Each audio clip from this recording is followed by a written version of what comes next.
Beneath the sun's golden caress, the tranquil lake mirrors a scene of idyllic friendship. Kambu, the ancient tortoise, exchanges tales and laughter with Hans and Hetty, their voices mingling with the water's gentle rhythm. Kambu's ancient eyes twinkle with mirth as he shares a story. Hans and Hetty listen intently, their occasional laughter punctuating the air. Weeks later, the once expansive lake now dwindles, its retreat marked by widening cracks in the thirsty earth. Kambu stands at the edge of the receding waters, a landscape of despair etched across his face as he stares at the evaporating lifeline. Hans and Hetty share a glance laden with worry, their silent exchange echoing the growing anxiety over the vanishing waters. The parched earth whispers tales of loss and desperation as the community faces the stark reality of a life source slipping away. In the desolate confines of his burrow, Kambu sits alone, his face a canvas of despair. The air is thick with hopelessness,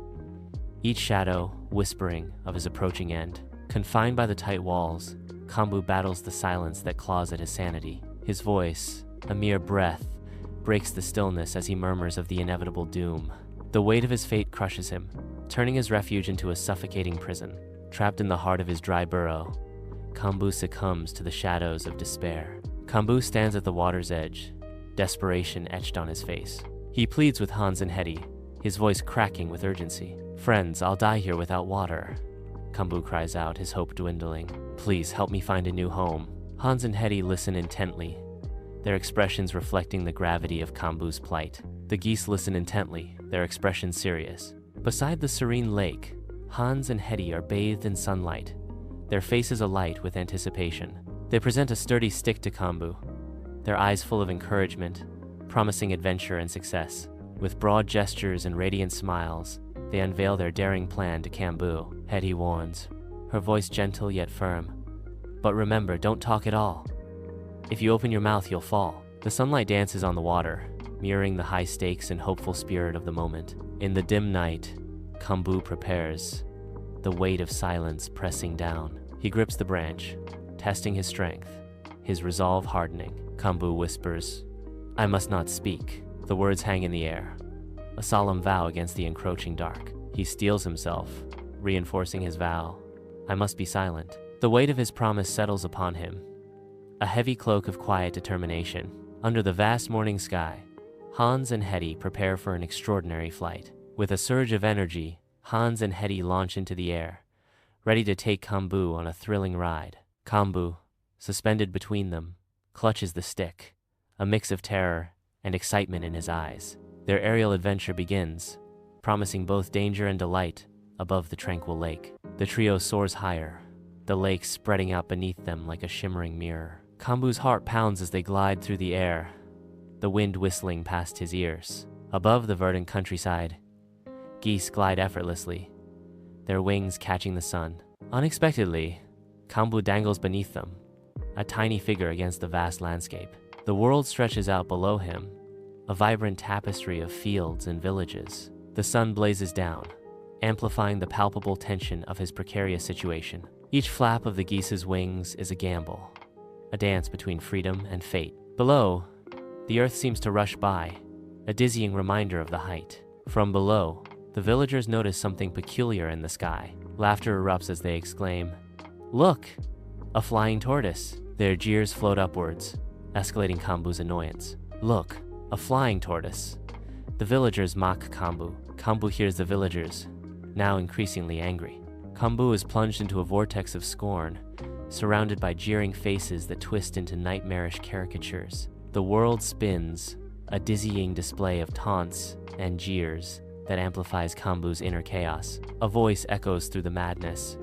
"Defend yourself! Show them you're not a joke!" The distorted faces press closer, their laughter intensifying as Kambu's resolve begins to waver. He steels himself, ready to confront the onslaught of ridicule, a glimmer of defiance sparking in his eyes. In the serene countryside, Kambu's frustration reaches a boiling point, his grip on the stick a clear sign of his inner turmoil. His face contorts in a silent scream, the taunts echoing in his mind. Hans and Hetty exchange a panicked glance, a shared sense of dread passing between them. They anticipate the explosion, the imminent eruption of Kambu's long-suppressed anger. In the open countryside, Kambu, about to unleash a stinging reply, questions, "Why are you laughing at me?" Suddenly, fate intervenes as the wooden stick slips from Kambu's grasp, setting in motion a terrifying chain of events. Time seems to slow as Kambu's face contorts in pure horror. Realizing the impending danger, Kambu plummets towards the unforgiving earth below, his expression frozen in a mask of utter dread. In the open field, Kambu plummets from the sky.